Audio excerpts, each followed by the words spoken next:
antes de reis ocuparem tronos, antes de profetas levantarem a voz, antes mesmo do nascimento de Jesus. Deus já estava escrevendo a história da redenção em lugares que os impérios ignoravam, mas Deus nunca ignorou.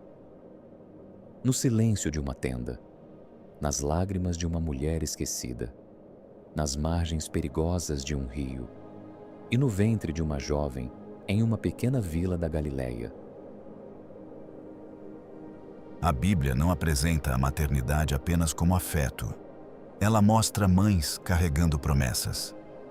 Mulheres que não comandavam exércitos, não governavam cidades, não apareciam nos centros de poder, mas sustentavam, em silêncio, o futuro da história da salvação. Existe uma palavra hebraica que atravessa toda essa história: Hesed. O amor fiel de Deus. Um amor que sustenta a promessa através das gerações. E muitas vezes, esse amor passou pela coragem de uma mãe. Séculos antes de Israel existir como povo, havia uma mulher envelhecendo dentro de uma promessa. Sara já tinha atravessado o tempo em que filhos eram possíveis. O corpo dizia não. O tempo dizia não. A lógica dizia não. Mas Deus havia prometido a Abraão uma descendência. E essa promessa não começaria em um palácio, não surgiria em um campo de batalha. Ela passaria por uma mãe. Quando Isaque nasceu, não nasceu apenas uma criança, nasceu a linhagem do Messias. De Isaque viria Jacó. De Jacó viriam as tribos. E através dessa história, a promessa continuaria avançando até alcançar o mundo inteiro. Por meio dessa linhagem, Deus preservaria a promessa feita a Abraão. Uma promessa que atravessaria gerações até alcançar o mundo inteiro. Antes de Israel existir como nação, houve uma mãe segurando nos braços o impossível. Naquele tempo, Israel ainda não tinha reis. O povo vivia espiritualmente confuso. E o santuário em Siló era o centro da esperança de toda uma geração. Séculos depois, outra mulher também esperava. Mas a dor de Ana era silenciosa. Ano após ano, ela subia ao santuário em Siló. Por fora, parecia apenas mais uma oração. Por dentro, era uma entrega completa diante de Deus.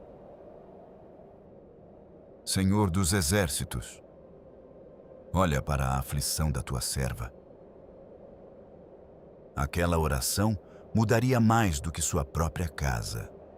Samuel ouviria a voz de Deus em uma geração espiritualmente confusa.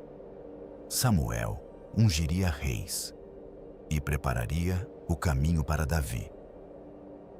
Antes de um profeta ouvir a voz de Deus, Deus ouviu a voz de uma mãe. Então, a história nos leva ao Egito. O faraó temia o crescimento do povo hebreu. E por isso, ordenou que meninos fossem lançados no rio. O Nilo, que sustentava o Egito, tornou-se instrumento de morte. Nesse cenário, nasce Moisés. E sua mãe precisa tomar uma decisão impossível. Guardar o bebê era perigoso. Entregá-lo era a morte certa. A Bíblia diz que ela o escondeu por 3 meses. Cada choro podia denunciar a casa. Cada noite era uma tentativa de proteger o futuro sem saber se haveria amanhã.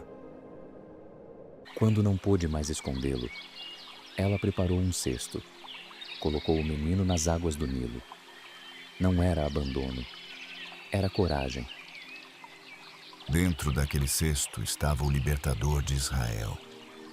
Antes do êxodo começar, houve uma mãe colocando fé dentro de um rio. Séculos se passaram. Impérios nasceram, impérios desapareceram. Israel esperou. Nenhum novo profeta se levantou. Nenhuma nova revelação foi anunciada. E então, o silêncio. 400 anos sem voz profética. 400 anos em que o céu pareceu fechado. Mas a promessa não havia morrido. Ela estava sendo guardada. Então, em uma pequena vila chamada Nazaré, a promessa chegou a uma jovem. Israel vivia sob domínio romano. Soldados estrangeiros ocupavam a terra. Muitos esperavam um libertador político, um rei que expulsasse Roma, um poder visível, uma vitória que todos pudessem ver. Mas Deus preparava algo mais profundo. Alegra-te, agraciada. No grego do Evangelho, essa palavra carrega a ideia de alguém profundamente alcançado pela graça. Kecharitomene. Maria não foi chamada porque controlava a promessa. Ela foi chamada porque a graça de Deus a alcançou. A promessa não entrou no mundo pelo centro do império. Entrou por uma casa simples, por uma jovem desconhecida, por um sim dado em silêncio. Conceberás e darás à luz um filho, e lhe porás o nome de Jesus. Nele se cumpriria a promessa feita a Abraão, a linhagem preservada em Sara, a esperança preparada pela oração de Ana, a libertação apontada pela coragem de Joquebede. Tudo caminhava para Cristo. Antes da cruz existir, houve uma mãe que disse sim. Antes do túmulo vazio, houve um ventre carregando a vida do mundo. Tudo convergiu para um ventre, para uma cruz, para uma manhã de ressurreição. Sara mostrou que Deus começa promessas onde a esperança parece terminar. Ana mostrou que orações derramadas em silêncio podem mudar gerações. Joquebede mostrou que a coragem de uma mãe pode preservar o futuro de um povo inteiro. Maria mostrou que a graça de Deus pode transformar uma vida simples no lugar onde a promessa se cumpre. Nenhuma delas viu toda a história no momento em que obedeceu, mas Deus via.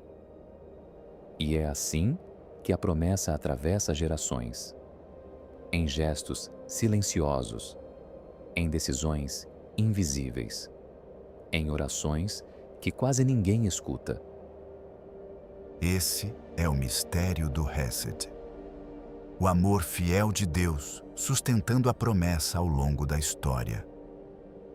Um amor que atravessou tendas, santuários, rios e chegou a Nazaré. E ainda hoje, Deus continua escrevendo histórias através de mães. Seus filhos se levantam e a chamam bem-aventurada. Provérbios 31, 28.